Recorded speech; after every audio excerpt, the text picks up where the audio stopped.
Hey y'all, it's Tammy with Collard Valley Cooks, and today we're making one of my family's favorites and my friends, of course, Italian cream cake. This comes out of my first cookbook, and it is one of the things I used to make all the time. It is so good, y'all. So we're going to start out with 4 ounces of room temperature cream cheese. You're going to use a half stick of butter at room temperature, a cup of buttermilk, a half cup of water, 3 eggs, a white cake mix, and then you're going to toast some coconut and pecans and have them ready to go in there too. We're going to get started mixing it up in the mixer. You're going to start with your cream cheese and your butter.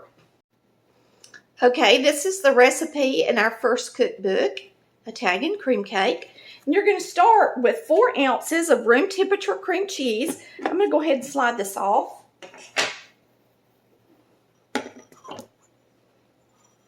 And a half stick of room temperature butter, and you're going to cream these two together. Some of you have mentioned about my mixer, and I do have paddles that have the rubber on them that keeps you from having to scrape the sides.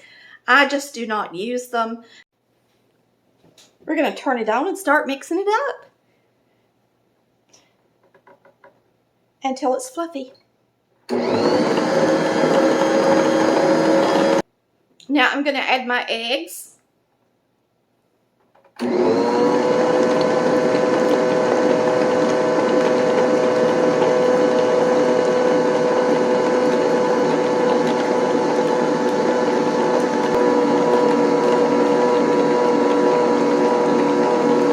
going to alternate my cake mix with my buttermilk. I'll put about half of this in. I'm going to beat it good. Our buttermilk.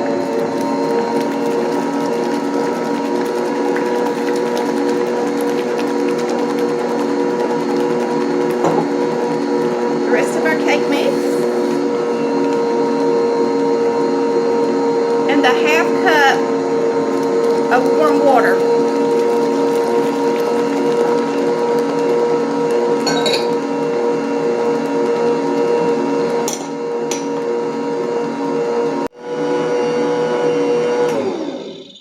It's a beautiful cake batter. I toasted a cup of Baker's flaked coconut, which is sweetened coconut, and a cup of large, they're chopped nuts, but they're pretty large, and I toasted them in my air fryer.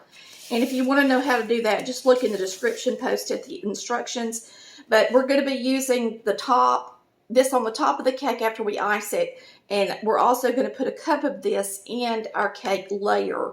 So we're going to go ahead and add a cup of these toasted pecans and coconut.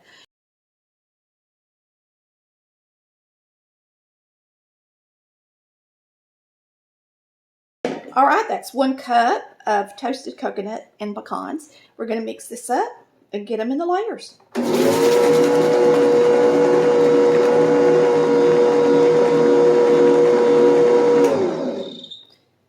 All right, we're going to talk about a couple of really important things.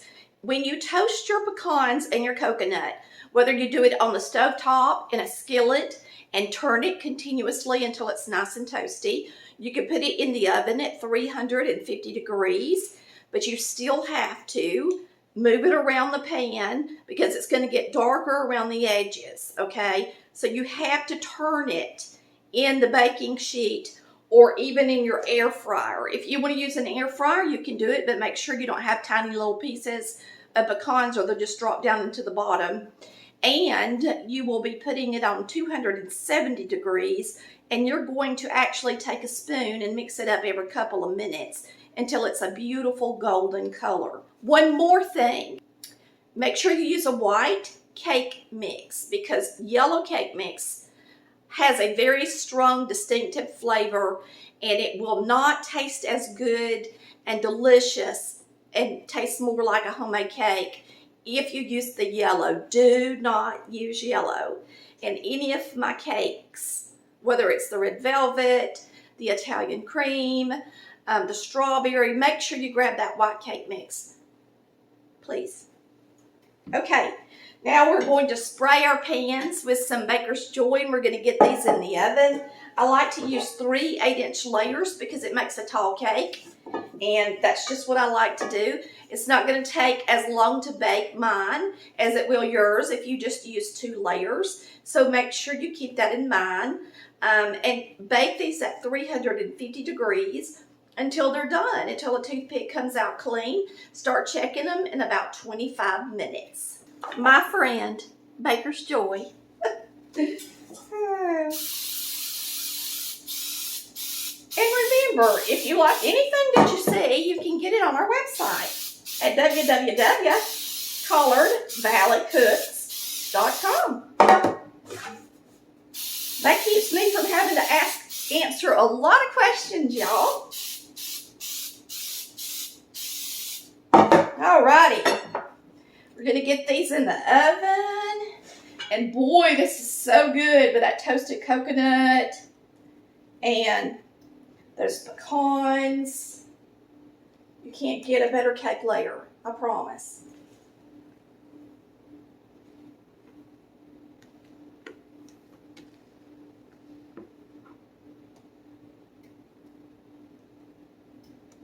I remember the first time I made an Italian cream cake. I used the Southern Living cookbook, and I beat the egg whites, and I did all this stuff, and it took me forever to make the cake. And now I just use this recipe, and to me it's just as good. It really is to me. Looks really pretty. All right, we're going to get them in the oven. Okay. These are ready. They are light on the top. They have just started pulling away from the sides of the pan, and that's what you want. They're done, but really pale. They're going to be pretty. So we're going to set them right here on the table and let them cool off for about 5 minutes, and then after that we'll flip them out. Now, since it's a cake mix, you can actually go ahead and flip them out. It's not going to hurt anything. So I'm going to go ahead and do that and let them start cooling down. And that way they won't get any darker on the bottom. It's another good thing about using the cake mix. You can flip them out fast. Go ahead and have that parchment cut and ready. It doesn't take a whole lot for me to get worn out, so I do things in moderation. It's just better that way when you have fibromyalgia and a few things like I do. It doesn't mean you can't get it done. It just means it takes you a little bit longer. So if you're like me, get up off that couch, make your layers one day, wrap them up in some wrap, and then ice it the next day. Take it easy. Just put it in the refrigerator or in the freezer. Better yet, put it in the freezer. And that way it'll be easy to ice. All right, y'all, it's time to make the icing. And we're going to be using 4½ cups of powdered sugar. I did sift it because it was kind of lumpy.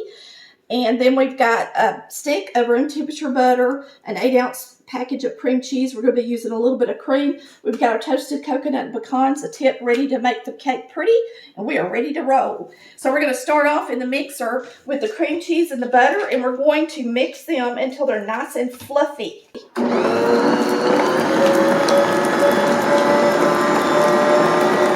Now we're going to start alternating some powdered sugar and cream, and that's all we need. I'm going to put just a little bit of vanilla in it too.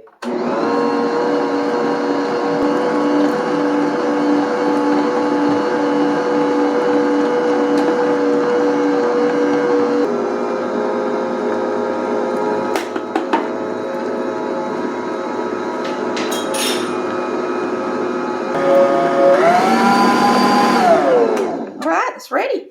All right, we've got a bag here. We're going to put a border around the top of the cake when we're done. And here's our layers. We're going to get started icing them. You just, I like to make a 3-layer cake, and I like to use an 8-inch layer, and that way it fits on a plate good with plenty of room if you want to put a border on it. Of course, you don't have to put a border on it.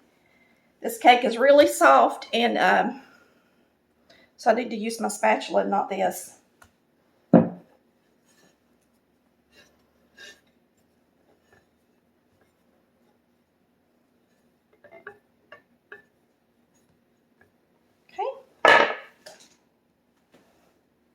This one's kind of got a lip on it. I'm going to take it off because I don't want it sticking out.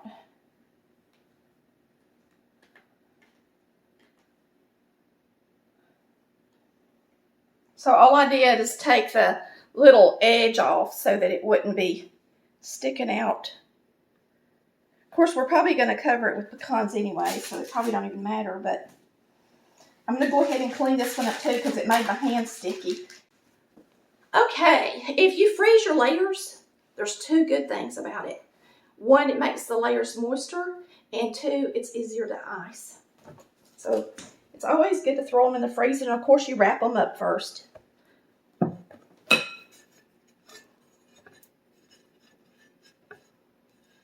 And I always tell people to pay attention how I'm holding the spatula if they want to learn how to ice a cake and not get the crumbs all over the place. You really need to use your pointer here, and you don't hold it flat like this. You hold it at an angle. I'm going to get these crumbs off the side before I ice the sides so that they don't get stuck up in there. Okay, our last layer is going on the top. And cake mixes don't have a lot of cake in them anymore. And that's one reason I like to do 3 layers too. Is because they really don't get very tall. And if you use 9-inch layers, use 2 layers because it just wouldn't be very pretty if they were much thinner than what I've got. If you're making one of my homemade cakes, they actually have a lot more cake batter, so you could use 3 9s and it still look pretty good. All right, to ice a cake, so you take your icing, put it on the top of the cake, you take your spatula and hold it like I was telling you, and you push it to the side, you grab it, and then you spread it. And this keeps the crumbs from getting in the icing.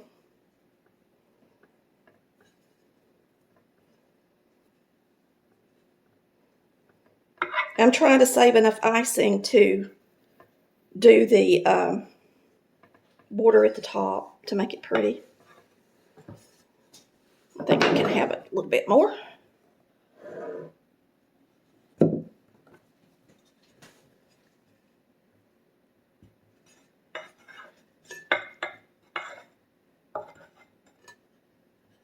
And you can go over the sides with a little bit of flaked coconut as well. My border tip, that's my favorite, we actually let it fall down into the garbage disposal and messed it up. So today I'm going to use this and just see how it turns out. I'll have to order me another one of my faves. We're going to get this in here. Get a border around the top. And this is a really pretty cake when it's done. All right, we'll see how this looks. We're just going to do a swirl around the edge.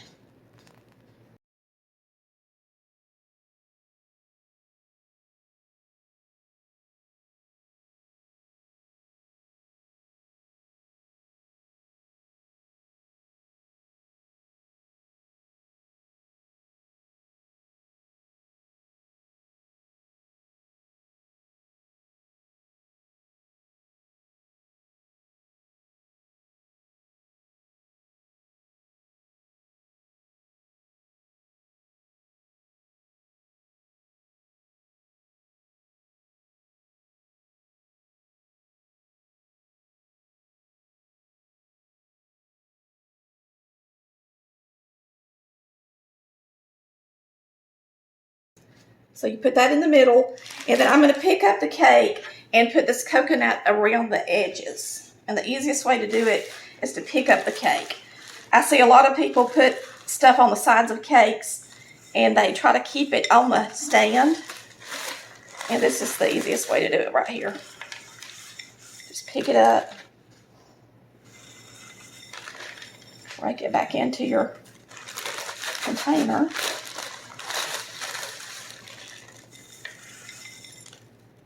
Time to cut the cake. It's still a little bit cold. Just see how good it looks.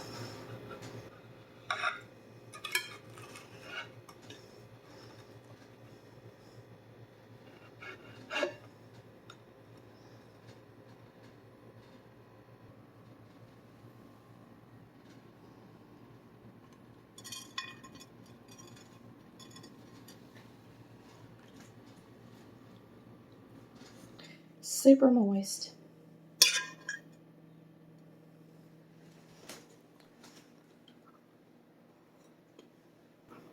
You cannot get an Italian cream cake anywhere better than this. It's delicious. And even if it is cake mix, just trust me on it. You have to try it. So good. Woo! Thanks for watching Collard Valley Cooks, where we cook like Mama did. Y'all have a wonderful day. Hit that like and subscribe button, and we'll see you next time. Bye. Love ya.